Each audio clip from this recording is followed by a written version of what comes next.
I was splitting wood when I saw them.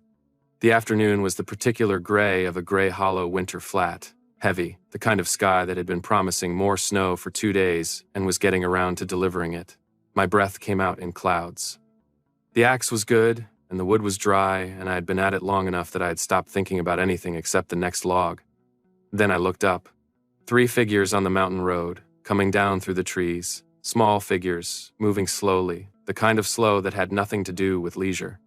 I put down the axe. They were maybe 200 meters out when I started toward them, close enough to see the details. School coats, not winter coats, shoes with no grip on packed snow. The smallest one, a girl very young, her braids escaping from under a knit hat, was on the back of the eldest, arms around his neck, legs hanging loose. He was carrying her without acknowledging that he was carrying her, the way children carry things that have become so necessary they stop noticing the weight. The middle one was walking with his eyes forward and his jaw set and his arms clamped to his sides, which was how you walked when you had stopped feeling your hands and were not going to say so. I reached them at the gate. The eldest looked at me with dark eyes that took in my face, my cabin behind me, the smoke from the chimney, the woodpile, all of it in the fast, systematic way of someone assessing a situation. He was 10, maybe. His face had the specific look of a child who had been the responsible adult for longer than a child should be and was at the precise limit of what that cost.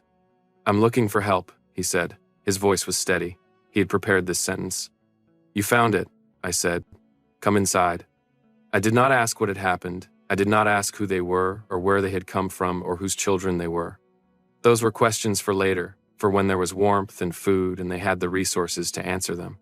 Right now, the only relevant information was that a 6-year-old had been carried down a mountain road in the snow and that the boy carrying her had not complained about it once. I took the girl from his back. She was light in a way that told me something. She did not resist. She simply transferred her grip from her brother's shoulders to mine with the exhausted trust of someone who had run out of fight. Inside, I put her in the chair closest to the fire. I added wood until the flames were high and the room was warming fast. I got blankets, the heavy wool ones from the chest by the door, the ones I kept for the worst nights of winter, and wrapped all 3 of them without ceremony. The middle one stopped shivering after about 4 minutes. I watched for it. Hot water bottles, I told myself. Soup, bread. I moved to the kitchen. The soup had been on the back of the stove since morning, a habit I had maintained since childhood, my grandmother's habit before me.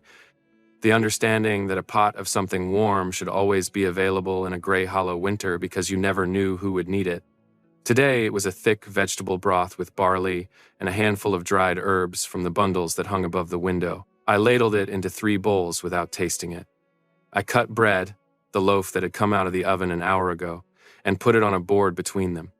Warm milk with honey for the girl. She looked like she needed the sweetness. I brought it all to the front room and set it on the low table by the fire and crouched beside them. "Eat," I said. "Don't rush. There's more." The girl, she had not spoken yet, reached for the milk with both hands and held the cup against her chest for a moment before she drank it, like she was warming herself from the outside in. Then she put her face into the soup with the complete single-minded focus of someone whose body had taken over from their manners. The middle boy, who would tell me his name was Brian, approximately 7 minutes later because Brian was constitutionally unable to withhold information for longer than that, ate with his eyes closed. I noted this without comment. You only ate with your eyes closed when eating required your full concentration, when it was not casual but necessary. The eldest ate carefully, controlled bites. He was watching me between them with the assessment that had been running since the gate. When the bowl was half empty, he put down his spoon and said, "Thank you." And then, very quietly, as if he had been holding it, "I'm sorry. We didn't know where else to go." I looked at him. There was a 10-year-old sitting in my front room wrapped in a wool blanket who had just apologized for asking for help, who had walked his siblings down a mountain road in inadequate shoes in a gray hollow winter and arrived at a stranger's gate and said, "I'm looking for help," with the careful prepared steadiness of someone who had rehearsed the Franger's sentence because they needed it to come out right. I said, "You never apologize for that. Not here. Not for needing something." He looked at me. Something in his face, the managed dignity, shifted. Not broke, just shifted. the way ice shifts before it cracks, the slow acknowledgement of a weight being set down. "My name is Xander," he said. "Reggie," I said, "you're safe here." He picked up his spoon. After they had eaten all 3 bowls, all the bread, Brian accepting a second bowl with the directness of someone who had decided I meant it when I said there was more, I asked Xander once, "Is there someone I should call?" He reached into his coat and gave me a card, heavy stock, city address, a name, Voss, Capital Group, PA, contact number on the back. I called the number. It rang to voicemail, a professional message, a PA's name, a city area code. I left a message that was factual and calm. 3 children, Voss family, at my address in Gray Hollow, safe, being cared for. Call when you receive this. I put the card on the kitchen windowsill and went back to the front room. Brian had fallen asleep in the chair by the fire, with his boots still on, which I removed without waking him.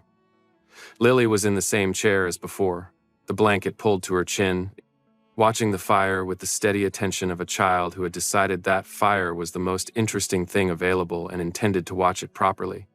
Xander was standing at the window, looking at the mountain road. "How long?" I said quietly. He turned.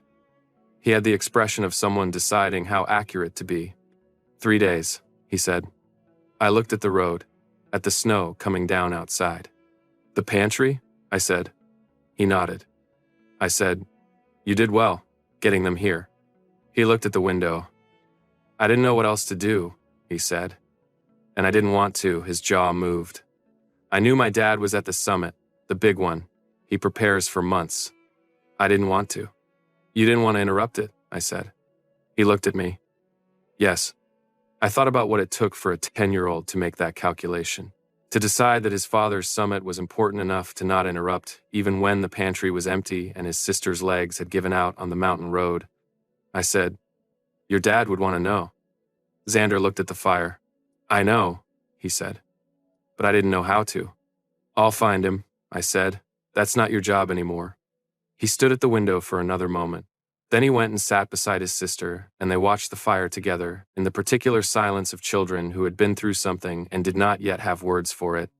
And I went to the kitchen to find a way to reach a man named Lamont Voss at an international summit. The storm came in that night.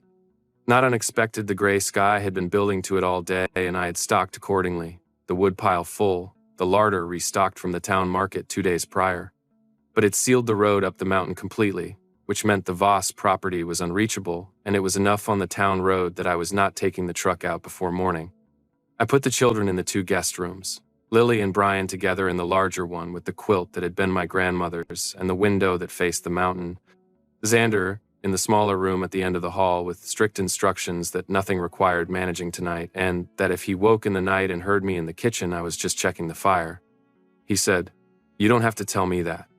I said, "I know. I'm telling you anyway." He looked at me for a moment. Then he went into his room. I stayed up later than usual, tending the fire, listening to the storm move through the mountains, doing the calculation of food and warmth and duration. The larder was stocked for a week, easily, more if I stretched it. The firewood was sufficient. The cabin was warm. I had tried Lamont Voss's PA twice more and reached voicemail both times. I had found an email address through the company website and sent a message. I had done what I could. I sat by the fire and thought about 3 children who had managed 3 days on crackers and tinned goods and had not called anyone, and I felt the specific fury that lived at the intersection of wrong and preventable, the fury you felt when something should not have happened and did. Then I let it go, because fury was not useful at midnight with the storm outside, and I went to bed. In the morning, all 3 of them were in the kitchen. Not eating yet, waiting. Brian was at the table with the patient energy of a dog who knows breakfast is coming and is performing calm about it. Lily was at the window looking at the snow-covered garden. Xander was standing near the doorway in the position of someone who had been about to do something useful and was reconsidering whether doing something useful was allowed. "It's allowed," I said. "You can lay the table if you want." He found the cutlery drawer on the second try and laid 3 places with the precision of someone who had been taught how to do this and took it seriously. I made eggs and toast and the thick oat porridge I made every winter morning.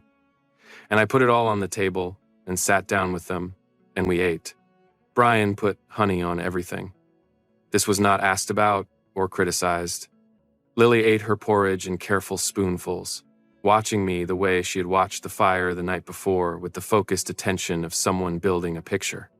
Xander ate steadily and asked, about halfway through, whether the storm was going to last. A day, maybe 2, I said. The roads will be passable after that. He nodded. Then, what do you do? Here, I mean, when there's no storm. I run the guest house, I said. 3 letting rooms, meals included. Is it full? Not in winter, I said. The season doesn't really start until spring. He processed this. So, it's just you. Mostly, I said. The town keeps me occupied. He looked around the kitchen, the hanging herbs, the bread already proving for tomorrow on the counter, the copper pot that had been my grandmother's and that I used for everything. You were prepared, he said. For us. The larder and the blankets and... I'm prepared for winter, I said. You were part of winter. That's all. Something in his face softened. They settled into the cabin the way water settled into the shape of a vessel gradually, finding the corners and the crevices, filling the spaces. Brian settled first, which surprised no one. By the afternoon of the first full day, he had found the sled in the shed and had brought it to me with the air of someone presenting evidence in a legal case and said, "This is a sled." I said, "It is." He said, "Can we use it?" I said, "After lunch." He had soup in approximately 6 minutes, which I noted as a record, and then we went outside to the hill at the back of the property that had been the best sledding hill in Grey Hollow for at least 3 generations. He screamed on the way down the first time. Not fear pure velocity, the specific joy of a body moving faster than it expected. He came back up the hill with snow in every possible location and his face entirely transformed, the managed watchfulness of the past days gone, replaced by the face of an 8-year-old who had just found the best sledding hill in the mountains and intended to use it until his legs gave out. Lily watched from the porch the first time, wrapped in the quilt, her pencil already moving on a paper napkin I had given her when I noticed her hands looking for something to do. She drew Brian on the sled. She drew the hill, she drew the snow. She handed me the drawing without comment when she was done. I put it on the windowsill beside the PA's card. Xander came on the 3rd run. I did not invite him, I simply did not uninvite him, which I had found was the correct approach. He stood at the top of the hill for a moment with the expression of someone doing a risk assessment, and then he sat on the sled and went down, and the risk assessment fell off his face somewhere on the way, replaced by something younger and less guarded, and at the bottom he sat in the snow for a moment, looking surprised. He came back up the hill. "Good?" I said. He looked at the hill. "Yeah," he said. "Good." They sledded until the light went and came inside, red-cheeked and snow-covered and hungry, in the simple, satisfying way of people who had spent their energy on something legitimate. I made hot chocolate, real chocolate, the block kind, grated into warm milk with a pinch of cinnamon and put it in front of them, and the 3 of them wrapped their hands around the mugs and drank it with the reverence of people who had been cold and were now warm.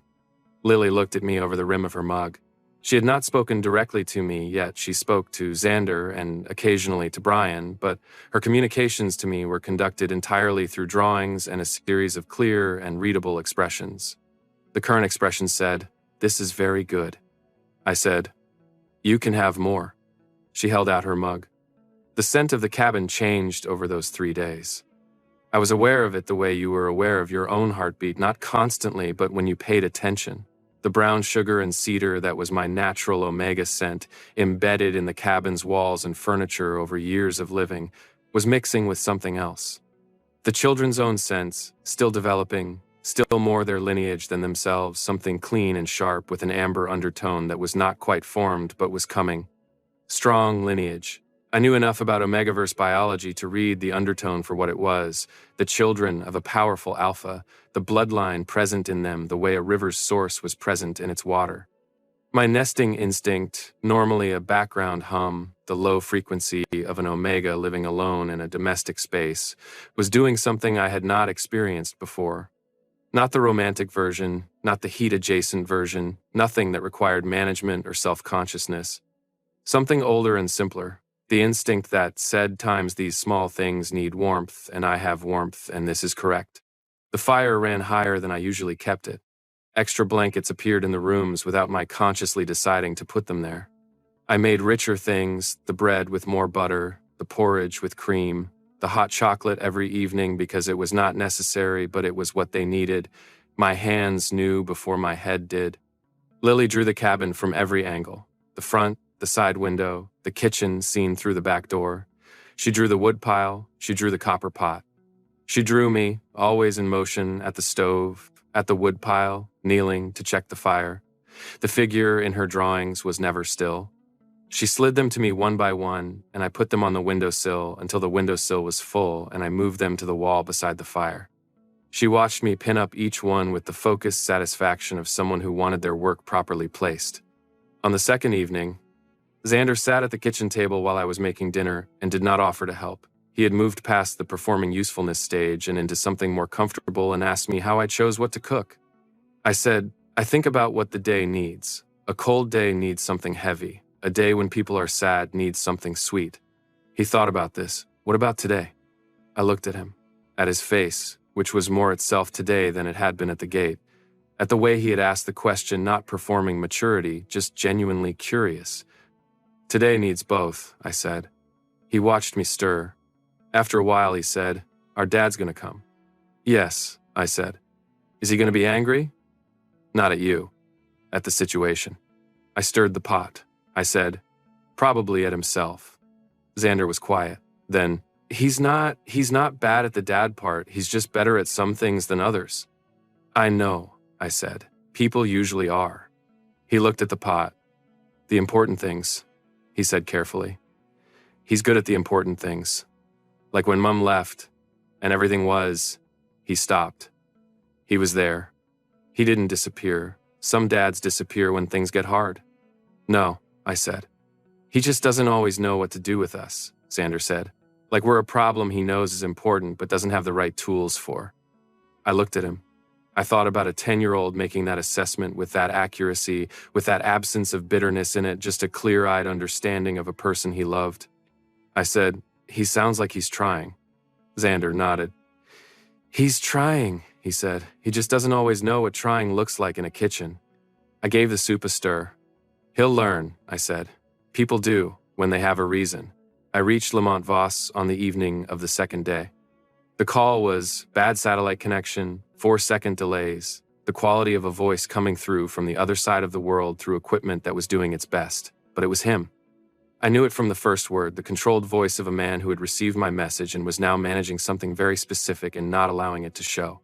He said, Are they safe? Completely, I said. Warm, eating, sleeping. They've been here 2 days. There was a storm. A pause, the satellite delay, or something else. He said, I'm ending the summit early. I'll be there tomorrow. I said, The road to your property is still closed, but you can come to me directly. I have the address. He said, I have it. He paused. Your name is Reggie Park. Yes. How did they find you? They walked down the mountain road, I said. They found my gate. Another pause. Then, very quietly, Xander walked them down. Yes. He didn't say anything for a moment. In the delay, I could hear something not sound, just the quality of a line that contained someone who was doing something very internal and very controlled. He said, I'll be there before dark tomorrow. I said, I'll have food on. He said, Thank you. He said it twice, once at the start of the sentence and once at the end, which suggested he felt the first one hadn't been sufficient. The call dropped. I put the phone down and went back to the front room where Brian had fallen asleep on the hearthrug with his hand on the dog that Grey Hollow did not own. The specific positioning of a child who had decided the rug was exactly the right place and that the imaginary dog was better company than the sofa. Lily was drawing by the lamp. She looked up when I came in. Your dad is coming tomorrow, I said. She looked at me for a moment, then she looked at her drawing, then she tore the corner off a clean napkin and gave it to me with a pencil. I looked at it. She wanted me to draw something. I thought about this. Then I drew a very simple house, 4 lines, a triangle roof, a chimney with smoke, and handed it back. She looked at it for a long time. Then she put it carefully in her coat pocket. The storm cleared overnight. I knew it before I opened my eyes. The quality of the silence changed when the wind stopped, the cabin sounds becoming themselves again instead of being layered under weather. By morning, the sky was the hard, bright blue of post-storm mountain days. The snow deep and clean, the air so clear that the peaks were visible all the way to the far ridge. The children were quieter that morning. Not unhappy, Brian still ate his porridge with honey. Lily still drew.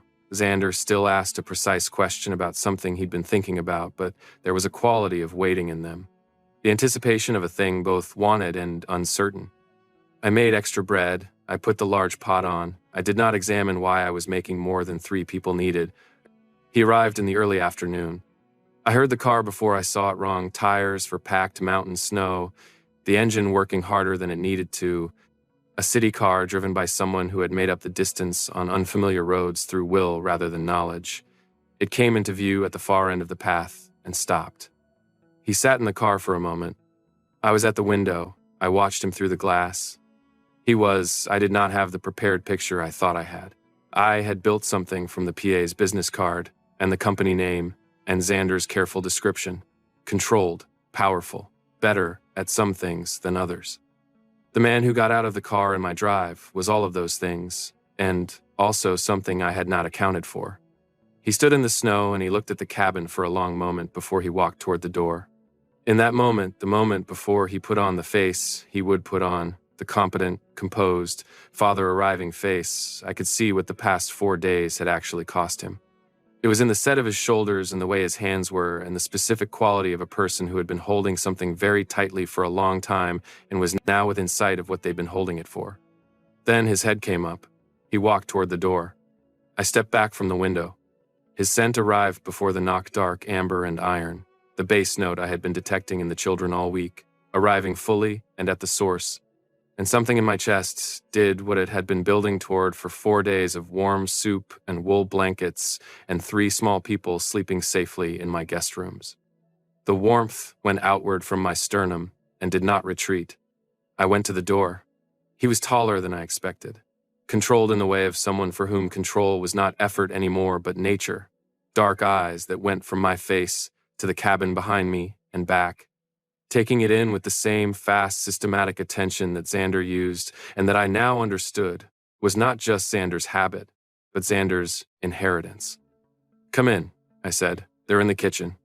He crossed the threshold and I stepped aside, and the moment he was inside the cabin, the scent of it, 3 days of children and wood smoke and bread and my own omega warmth hit him, and he stopped. Not dramatically. Just a half-step pause.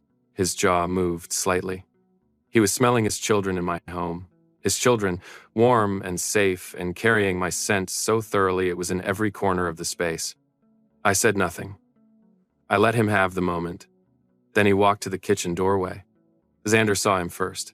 He stood up from the table with the careful dignity that was Xander's natural state, and he walked to his father. And Lamont went down on one knee, and Xander let himself be held with the specific quality of a child who is very relieved and is not going to make it obvious. His hands gripped the back of his father's coat. Once, tightly, and then released. Brian did not perform dignity. He was across the room in 4 steps and attached at waist height, making no sound, just holding on. And Lamont's arm went around him and held him against his side. Lily held up her arms. Lamont lifted her. He stood with her against his chest, her arms around his neck, and he put his face into her hair and breathed. His eyes closed. I turned to the stove. The pot needed no attention.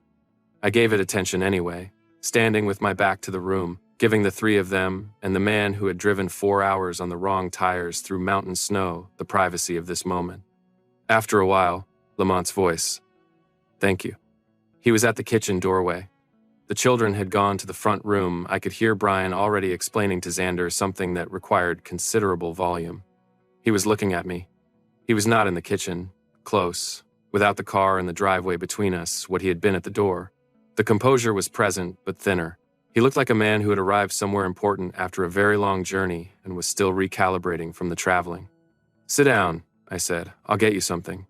He looked at the kitchen table, at the worn wood of it, at the 3 places still set from lunch. He sat down. I put a bowl in front of him. He looked at it. "You don't have to feed me," he said. I said, "I know." He picked up a spoon. We were quiet while he ate.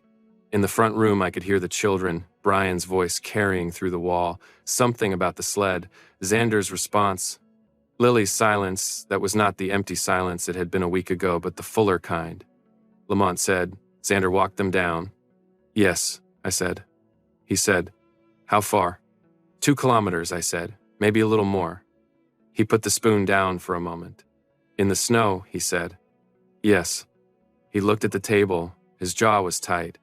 I said, he made a decision about priorities, about what mattered enough to interrupt. He looked up.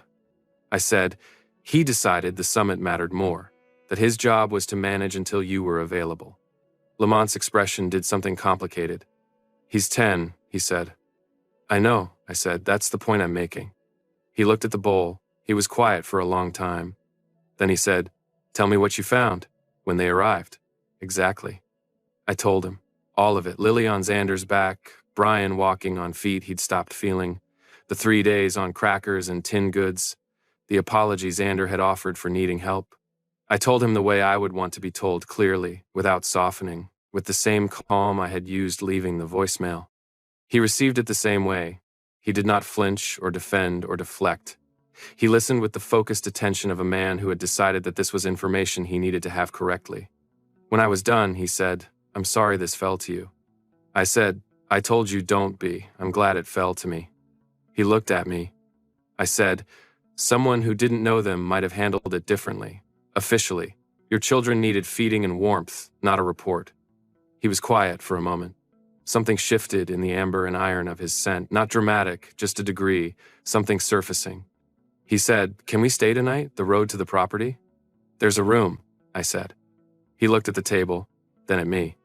I had said it before I decided to, which was not my usual way. I noted this without examining it and turned back to the stove. That night, after the children were asleep, we sat by the fire. It was not planned. We simply both ended up in the front room at the same time, in the way that happened in a small cabin with no designated separate spaces. I came to check the fire. He was already there, and neither of us left. He was sitting in the chair closest to the hearth with a cup of tea I had given him that he was holding without drinking, and he was looking at the wall where Lily's drawings were pinned. He looked at them for a long time. Then he said, she hasn't drawn since her mother left. I sat in the chair on the other side of the fire. How long? I said. 18 months, he said. I looked at the drawings, the cabin from every angle, me in motion at the stove, 3 small figures on a sled. The wolf she had started drawing in the last day, careful triangular ears, small paws, a posture that suggested alertness without aggression. She draws wolves, I said. She always has, he said, since she could hold a pencil. He looked at one of the drawings, but she stopped. And now, He stopped. I let the silence be. After a while, he said, what did you do? To make her start again. I gave her paper, I said, and I didn't ask about the drawings. He looked at me. Some things restart on their own, I said. They just need someone nearby who isn't expecting them to be something. He was quiet. Then, she gave you one, the corner piece, from a napkin. I looked at the fire. Yes, he said. She's never given her drawings to anyone. She makes them and she keeps them. I said, she gave me that one before she knew me. He said, that's not how Lily works. She knows something before she knows it. He paused. She's been like that since she was born.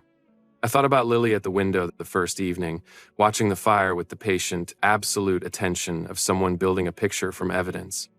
I thought about the way she had held up her arms to her father without hesitation the moment she saw him, not the reunion I would have expected from a 6-year-old who had been 3 days without adequate food, but something quieter and more certain than that. Outside, the snow had started again. Soft this time, not the storm kind, just the settling kind, the snow that came when the weather had nothing urgent to say. Lamont looked at the fire. He said, He stopped, started again. The past 18 months have been the kind of hard where you're functional. You keep going. You're not collapsed, but you're not. Present, I said. He looked at me. Yes. I said, Xander told me you didn't disappear, that some dads disappear when things get hard. He was quiet for a moment. I stayed, he said. But staying isn't the same as being in the kitchen, I said. He looked at me. I said, He used those words. He said, "You're good at the important things, but you don't always know what trying looks like in a kitchen." Something moved across Lamont's face. Not pain exactly, the specific expression of a person hearing something accurate that they had been circling without being able to name. He said that. Yes. He looked at the fire. "He's 10, he said again. But this time it sounded different. Not the helplessness of before. Something closer to wonder. I said, "He's watching you the way Lily watches everything. Building a picture. He knows you're trying. He just needs you to know he knows." Lamont was quiet for a long time. Then, "You're very good at this." I looked at the fire. "I just pay attention," I said. "People usually tell you what they need. You just have to be quiet enough to hear it." He looked at me. The amber and iron of his scent was fully present in the cabin, now no longer contained in the way it had been when he walked in. The management relaxed in the way management relaxed when someone was tired and the fire was warm and they were past the point of performing. I was aware of it. I was being careful about being aware of it. I said, "Get some sleep. You've been driving." He looked at the fire for another moment. Then he stood. At the door to the hallway, he paused. He said, "The children call you Reggie already." I said, "That's my name." He looked back at me. His expression was the door opening a fraction, just a fraction. He said, "Good night, Reggie." "Good night," I said. He went down the hall. I sat by the fire for a while after, listening to the settling snow and the quiet of the cabin, the four of them breathing somewhere in it, and the warmth in my chest that had arrived when he walked through the door and had not gone anywhere since. I said to the fire, "Well, there it is." The fire did not offer an opinion. I put it out and went to bed. The road closed again that night.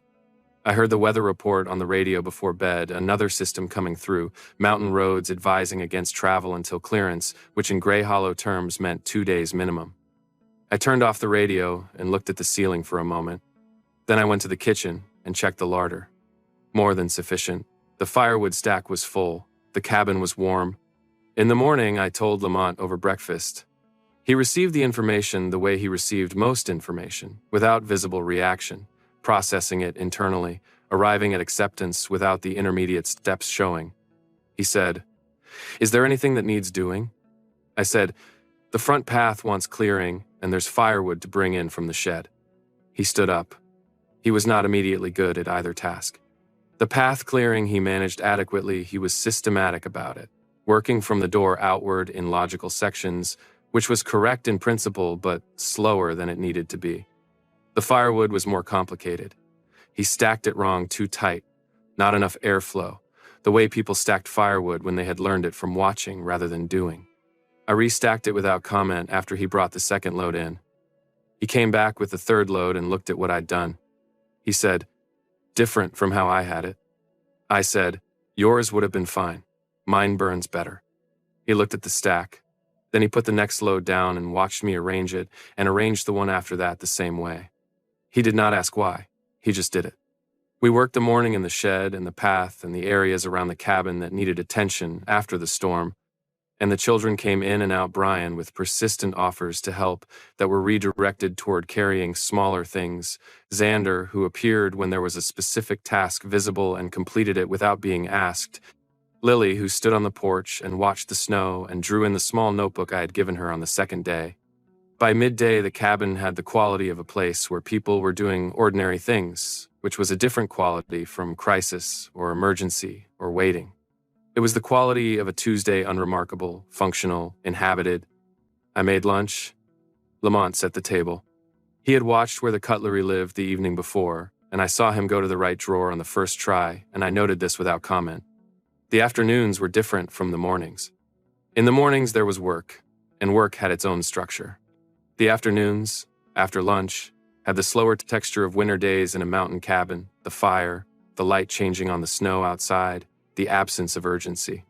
Brian solved this by finding things to do with volume. He discovered that the acoustic properties of the front hallway were interesting and spent 40 minutes testing this hypothesis. He found a set of old playing cards in the drawer below the lamp table and declared that he was going to teach Lily a game. which Lily tolerated with the patient expression of someone who knew she would be better at the game than Brian within 20 minutes and was prepared to be gracious about it. Xander read. He had found the shelf of books in the smaller guest room practical books, field guides, a history of Grey Hollow that I had read 3 times, a well-worn copy of a mountain plant guide, and he was working through them with the focused application he brought to everything. He brought questions to me at intervals, the kind of questions that required actual answers rather than encouragement, which I found straightforwardly satisfying to provide. Lamont sat at the kitchen table in the afternoons and worked.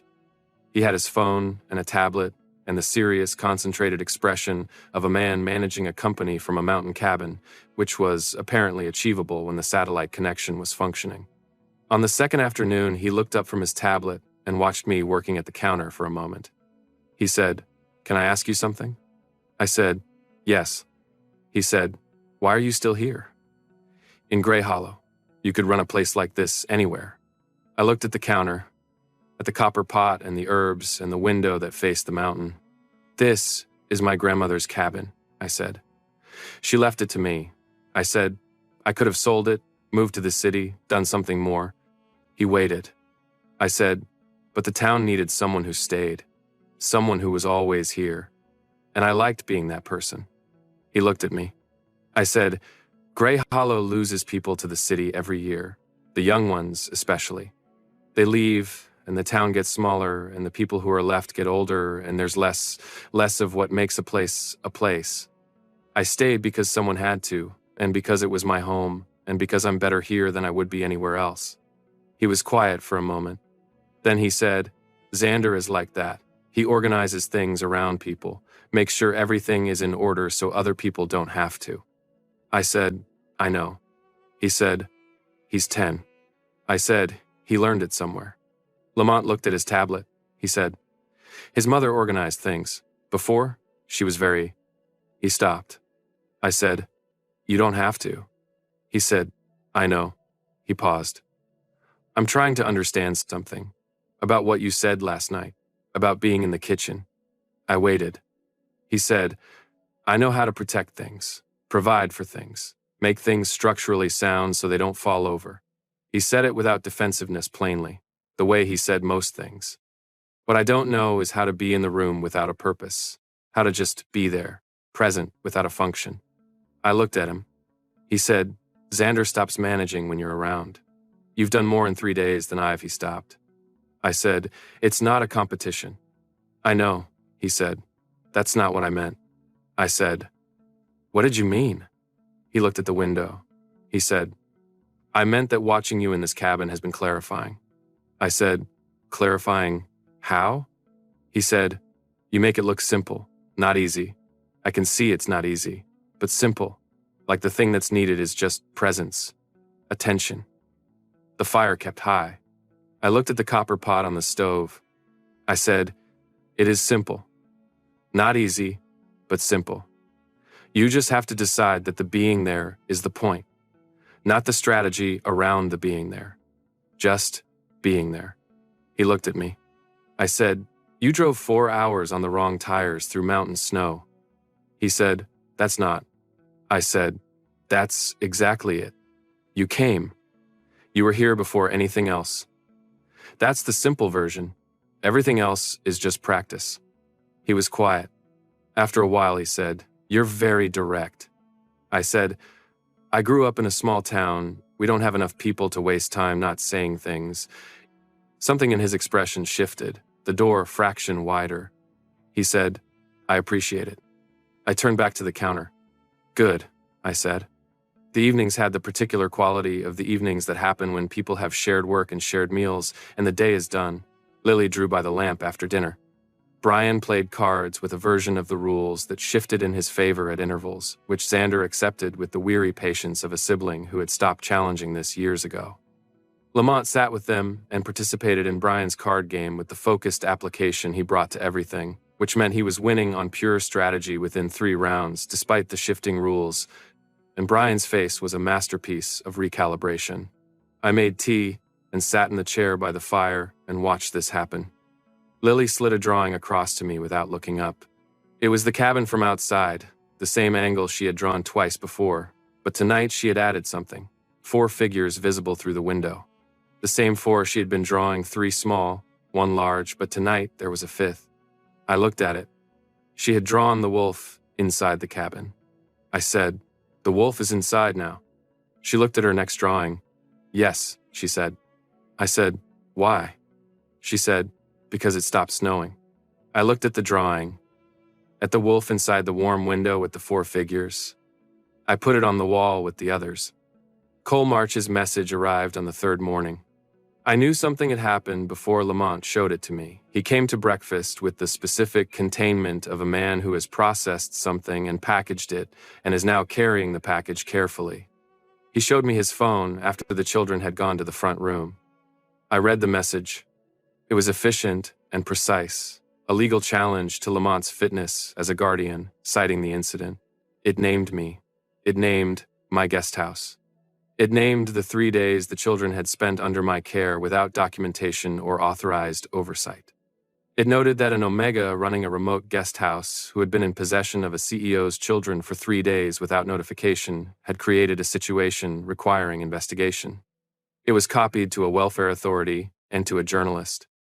I handed the phone back.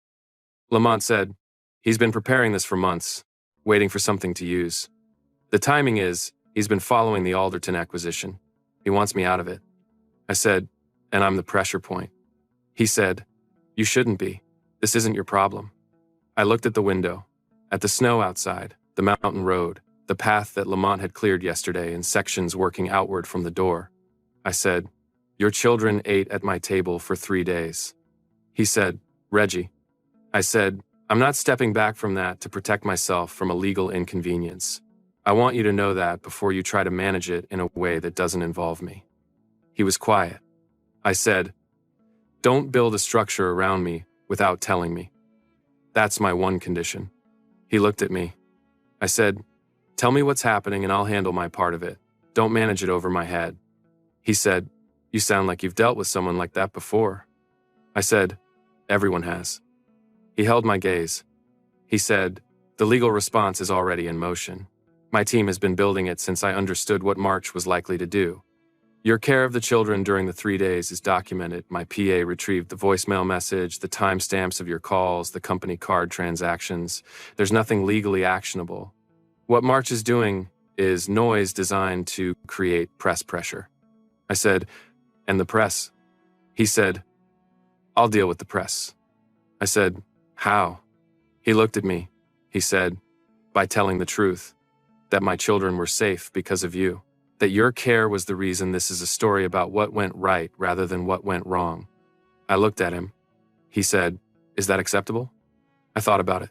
Then, "Yes." He nodded. He said, "I'm sorry you're in it." I said, "I know. You said that when I called." It was the right thing to say then, and it's still the right thing. He looked at the window. After a while, he said, "I keep saying the wrong thing and then the right thing, in that order." I said, "You're getting faster at the right thing." He looked at me. The door fraction wider. The road opened the morning after. We went down to town together, all 5 of us, because the children would not be separated from me with the cheerful, absolute certainty of children who have made a decision about where they belong. And Lamont had stopped pretending this was something to correct. The truck fit 5 with some negotiation about who sat where, which Brian treated as a genuine question of justice and Xander treated as logistics. Lily sat between me and Lamont in the front, with the settled quality of someone who had assessed the available options and selected the optimal one. Gray Hollow in winter was 300 people and 2 streets and the particular warmth of a place that knew itself well. I had been born here and had left once, for 3 years, for a city catering course and a job that paid well and felt wrong in the specific way of things that fit technically and not actually, and I had come back at 22 and opened the guest house and not left since. I knew everyone. Everyone knew me. The general store was the center of things in winter. Mara had run it for 40 years, and her store was the place that Gray Hollow gathered when gathering was needed, which, in a town of 300, was frequently. We had been there 20 minutes, Brian negotiating with Mara about the price of a particular chocolate bar he had identified as essential when Cole March walked in. He was not from here. Grey Hollow knew its people by scent and sound and the specific quality of a face that had been weathered by mountain winters, and March was a city man in a city coat with the smooth, unhurried manner of someone who had decided this was manageable. He was not alone. A legal representative, a young man with a briefcase, a journalist, a woman with a recorder she was not yet holding openly. March looked at me. He looked at Lamont beside me. He looked at the three children. He said pleasantly, "Mr. Park, I'd been hoping to find you." The general store had the quality it got sometimes when something was happening. Mara behind the counter had gone very still. The two farmers at the far end had turned around with the unhurried attention of people who had all the time in the world and intended to use it. March said, "I have some concerns I'd like to discuss regarding the welfare of these children during their recent unsupervised stay in your establishment." His voice was carrying. That was intentional. I said, "They weren't unsupervised. I was there." He said, "You're not a licensed guardian. You're not a registered carer. You're a guest house operator who had possession of 3 minors without authorization." Mara said from behind the counter, in the voice she used when she had heard something that required a response, "That boy has fed half this town through one crisis or another since he was 16. March looked at her. She looked back. She had been looking at things in Grey Hollow for 72 years, and she was not modified by the look of a man from the city. She said, "You're in the wrong place with that talk." March turned back to me. He said, "This isn't personal, Mr. Park, but an Omega in a remote location taking in a CEO's children creates questions that need answering." I said, "They were hungry. I fed them. That's the answer." He said, "The legal framework." Lamont said, "The legal framework is not your concern, Cole."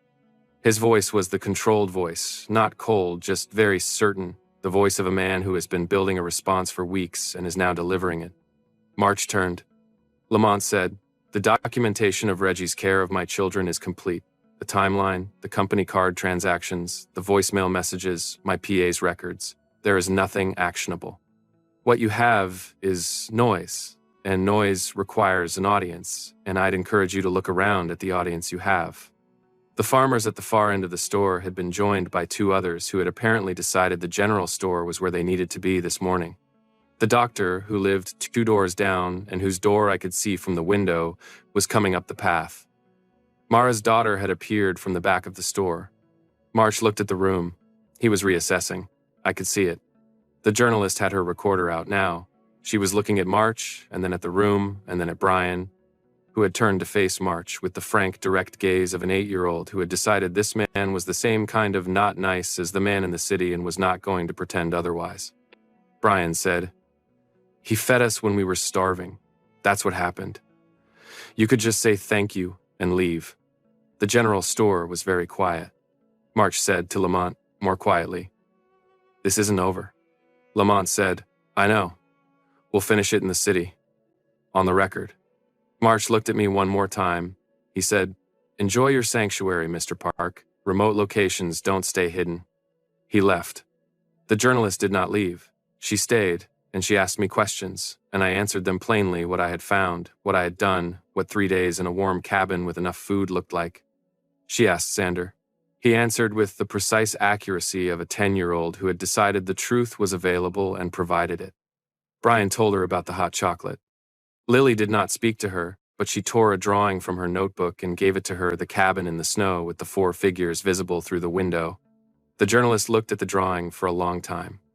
The story that ran 2 days later was not the story March had wanted.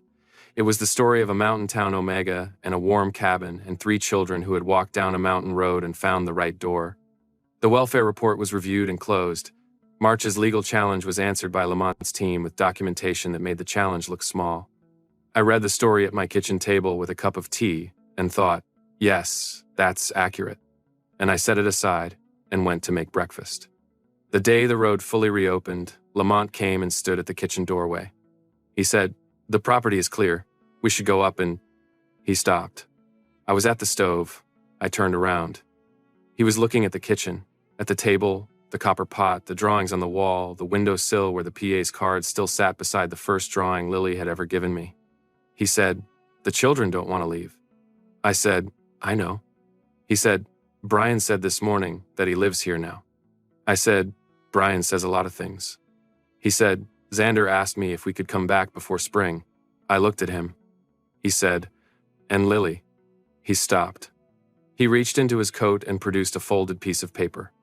He set it on the counter and stepped back. I picked it up. It was a drawing.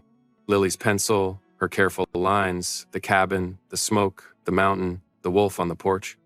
But she had drawn something I hadn't seen in the other drawings. A second wolf, smaller, sitting beside the first. I looked at him. He said, she gave it to me this morning. She said the small wolf is learning from the big one. I held the drawing.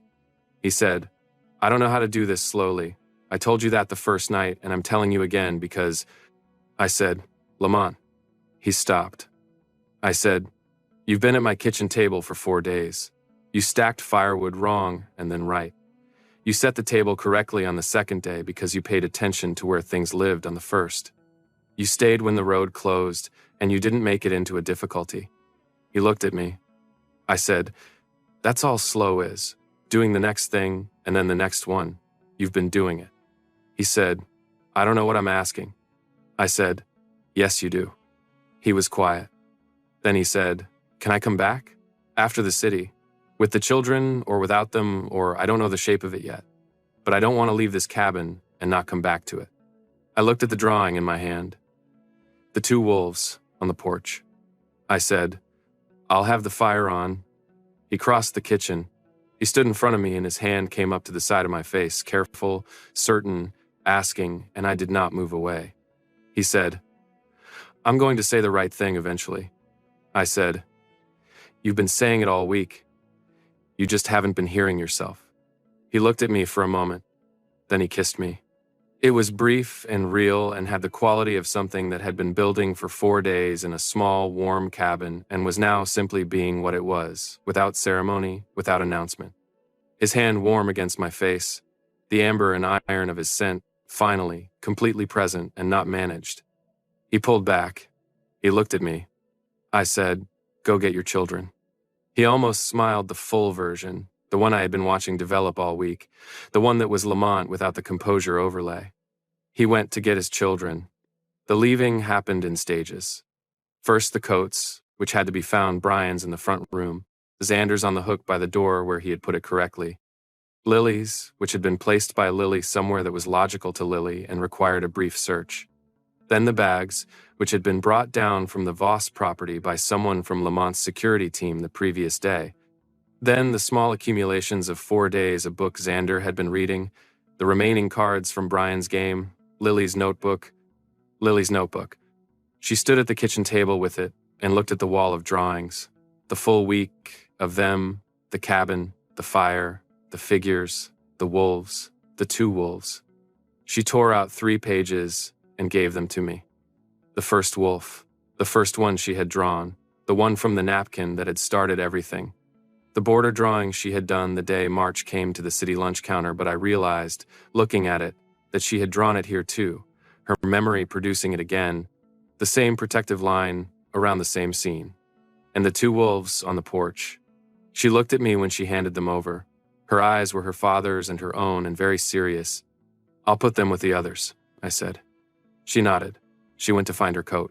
At the door, Brian hugged me with the absolute commitment of someone who has decided that this is how goodbyes work and is not going to be argued out of it. He said, we're coming back before spring, Dad said. Xander offered his hand. I shook it the same careful dignity he had offered at the gate a week ago, but different now, less armored. The dignity of a child who had been somewhere safe and was leaving it rather than the dignity of a child who was not allowing himself to need things. He said, thank you for the market questions. I said, come back and ask more. He said, I will. He went to the car. Lily was last. She stood at the door and looked at me with the patient absolute attention she brought to things that mattered. She said, the wolf stays. I said, the wolf always stays. She seemed to find this satisfactory. She went to the car. Lamont was at the door. He said, next weekend. I looked at him. He said, I'll come alone. If that's the children will be with their mother, I'll come alone. I said, the East Room is free. He said, I wasn't planning to use the East Room. I looked at him. He said, I'm saying the right thing this time. I said, yes, you are. He He stood on the porch for a moment, the snow around him, the mountain road, the morning light that had turned the peaks gold. He looked at all of it, at the cabin, at me, at the path he had cleared on the second day with the wrong technique that he had corrected before the third load. He said, "I used to think staying somewhere was a limitation." I said, "And now?" He said, "I think I misunderstood what staying meant." He stepped off the porch. He walked to the car and got in. The engine started, the car moved down the path and onto the mountain road and through the trees and was gone. I stood on the porch for a while after. The mountain was very quiet.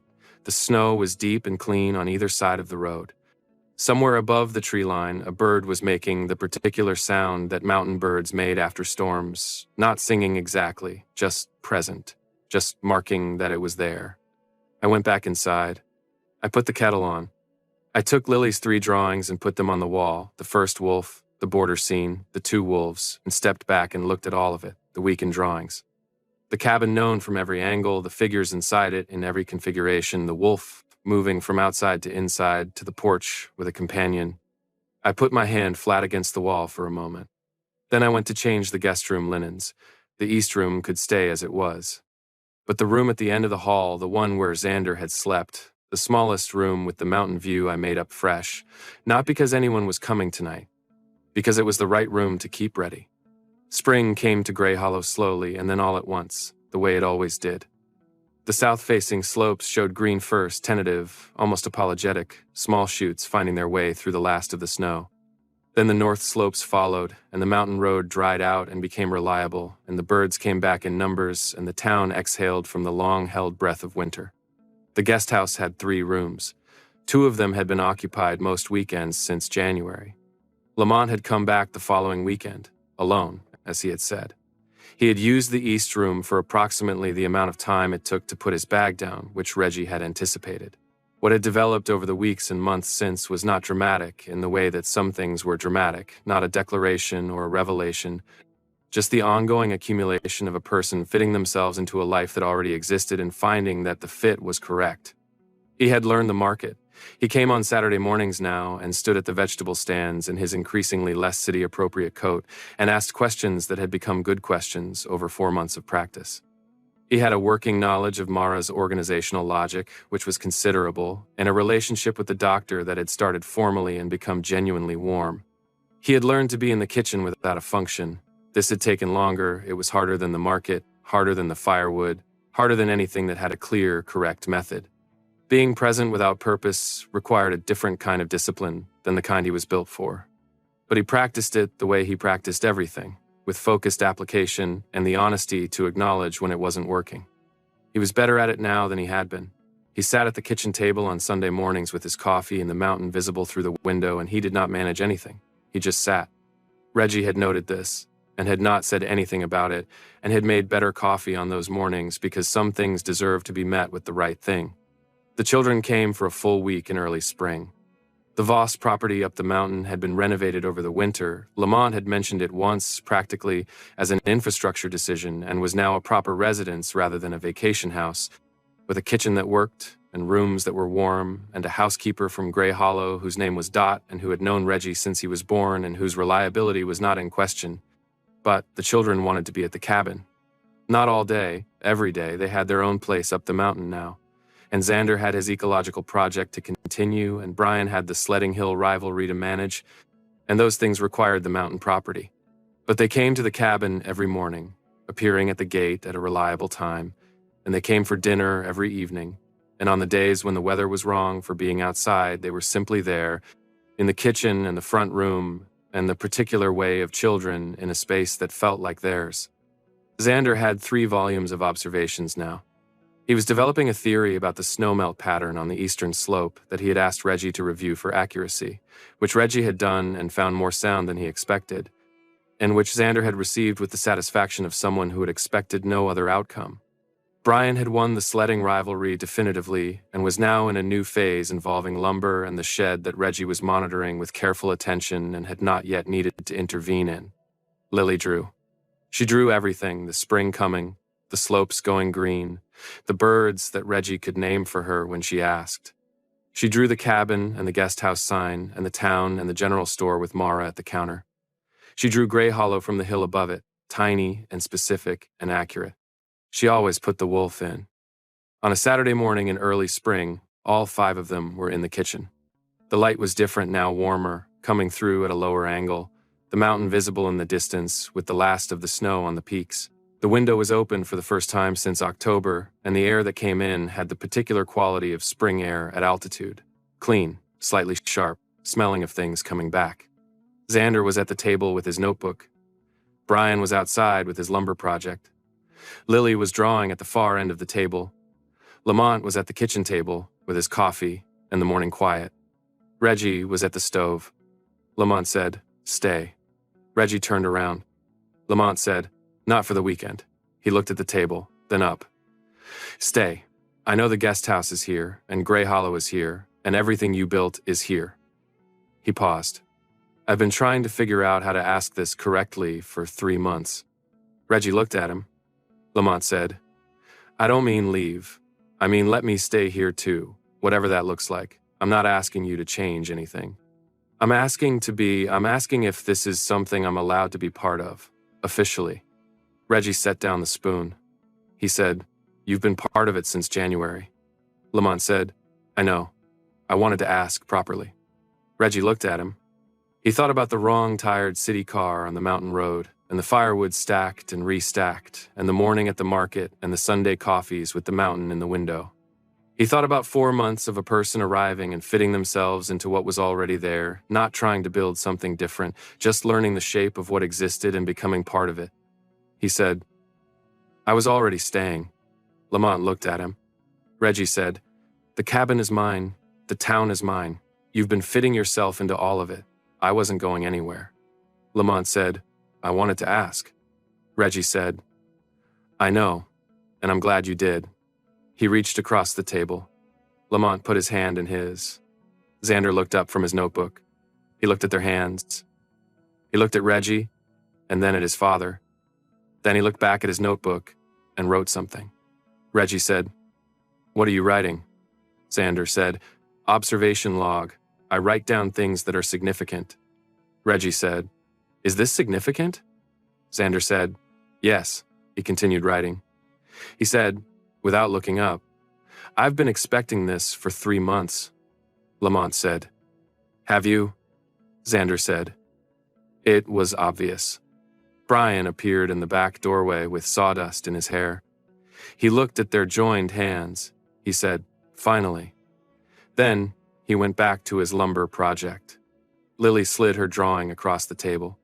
The cabin, the smoke from the chimney, the mountain, the wolf on the porch, the second, smaller wolf. But she had drawn something new. Inside the window, the 4 figures, same as always, and on the porch, the 2 wolves, not watching anymore. Sitting together, turned toward the mountain, toward whatever was in front of them. Reggie picked up the drawing. He said, "They're not watching anymore." Lily said, "They don't need to watch anymore." He looked at her. She said, "They're home now. Wolves go home when they're done watching." He held the drawing and looked out the window at the mountain, at the spring coming in over the peaks, at the morning that was ordinary and entirely what it should be. He put the drawing in the center of the wall, where there was space, where it could be seen. Some things were worth watching over.